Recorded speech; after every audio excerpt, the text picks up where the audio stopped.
প্রথমে এই ফটোকার্ডটা দেখে আমার কাছে বিষয়টা অন্যরকম মনে হয়েছে যে এই সিদ্ধান্তটা আসলে কতটুকু সঠিক হবে। ফিলিস্তিনের জনগণের পাশে বাংলাদেশ ছিল, আছে, থাকবে। আর জাতি হিসাবে আমরা গেল কয়েকদিন যাবৎ সারা বাংলাদেশে বিভিন্নভাবে রাজনৈতিক, সামাজিক বিভিন্ন অর্গানাইজেশনের মাধ্যমে আমরা কিন্তু আমাদের প্রতিবাদ জারি রেখেছি। কথা বলছি, সাহায্য সহযোগিতা থেকে সবকিছু আমরা পাঠাচ্ছি, কিন্তু এগুলো তো এনাফ না। সেইখানে দরকার লড়াইয়ের জন্য সৈন্য, সৈনিক, গোলাবারুদ, মেশিনারিজ। এই জিনিসগুলো দিয়ে সহযোগিতা করার মতন ফিলির পাশে রাষ্ট্রের কিন্তু একদম অস্তিত্বই নেই। আপনি পাবেন না, হাতে গোনা 2-4টা রাষ্ট্র যেগুলা তাদের সমর্থিত রাষ্ট্র হিসেবে পরিচিত, like Yemen, Lebanon, Iran, Syria, Iraq, এই রাষ্ট্রগুলো ছাড়া। হঠাৎ করেই আমাদের প্রধান উপদেষ্টার একটা বক্তব্য সম্বলিত একটা ফটোকার্ড মিডিয়াতে ভাইরাল, যেখানে আপনার কার্ডটাতে লেখা আছে প্রথম আলোর ব্যানারে, কিউ কার্ডের মধ্যে, গাজার ছোট ছোট শিশুদেরকে যারা শেষ করেছে তারা যদি নির্মমতা বন্ধ না করে প্রয়োজনে আমরা সৈন্য পাঠাতে বাধ্য হব। মানে বাংলাদেশ থেকে সেনাবাহিনী লড়াই করতে যাবে ফিলিস্তিনের পক্ষে ইসরায়েলের বিপরীতে। আসলে কি এটা সত্য নাকি মিথ্যা?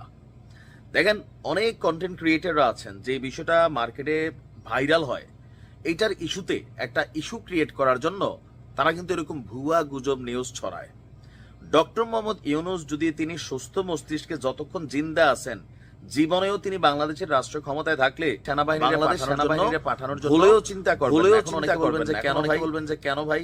কারণ হচ্ছে ফিলিস্তিনকে ভালোবাসা এক জিনিস, কিন্তু ফিলিস্তিনের পক্ষে কোন রাষ্ট্র অবস্থান নিবে, ওই রাষ্ট্রের নাম, নিশানা, অস্তিত্ব, ব্যবসা, বাণিজ্য পশ্চিমারা মুহূর্তের মধ্যে শেষ করে দিবে। যার কারণে আরব রাষ্ট্রগুলো পর্যন্ত এখানে হিসাব করে হাঁটে, যদিও কিছু করে সেটা তলে তলে। এখন এই যে কিউ কার্ডটা, যেটা আপনার প্রথম আলোর ডিজাইন সম্বলিত একটা ফটো কার্ড, যেটা সামাজিক যোগাযোগ মাধ্যমে প্রচার হচ্ছে, সেটা সম্পর্কে আপনার ফাইনালি জানা গেল যে অন্তর্বর্তীকালীন সরকারের প্রধান উপদেষ্টা ডক্টর মোহাম্মদ ইউনূস এই সংক্রান্ত কোনো মন্তব্য করেন, এটা আমরাও জানি। তিনি গাজার মানুষের পক্ষে কথা বলেছেন, আপনার শান্তি চেয়েছেন, যুদ্ধবিরতি চেয়েছেন। জাতিসংঘ, আন্তর্জাতিক যে শক্তিশালী দেশগুলো আছে, রাষ্ট্রগুলো আছে, প্রতিষ্ঠানগুলো আছে, বিভিন্নভাবে মানবাধিকার লঙ্ঘন অনেক বিষয়ে তিনি কথা বলেছেন, কিন্তু বাংলাদেশ সেনাবাহিনী আপনার লড়াই করতে যাবে এরকম কোনো বক্তব্য তিনি দেননি। তিনি আসলে যে বক্তব্য দিয়েছেন, বিশ্বকে বদলে দেওয়ার জন্য বাংলাদেশ ক্রেজি আইডিয়ার দেশ, বাংলাদেশ তা সম্ভব করে তুলেছে।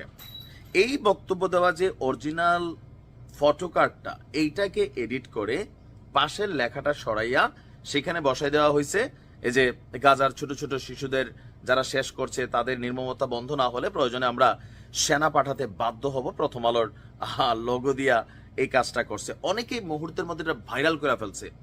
তবে এই ধরনের পোস্ট ডক্টর ইউনূসের জন্য ঝামেলা। কারণ কি, তিনি তো দেন নাই। এই যে দেন নাই, যারা এটা শেয়ার করছেন বিশ্বাস করে যে না আমার নেতা ডক্টর ইউনূস তিনি এই লেভেলে চিন্তা করতেছেন, yes he is Muslim leader, এরকম অনেক বক্তব্য দিয়ে অনেকে শেয়ার করছেন, তারা চিন্তা করতেছে আহারে এই বক্তব্যটা তাহলে ভুয়া। আবার যে ভুয়া জিনিসটা প্রচার করলো যারা করলেন, তারাও এটা অপরাধ করছেন। এগুলো একটু বুঝতে হবে যে সামহাও ফিলিস্তিনের পাশে সারা পৃথিবীর দান সাদাকা করবে, কিন্তু মেশিনারিজ দিয়ে কেউ যাবে না, সেনাবাহিনীও পাঠাবে না।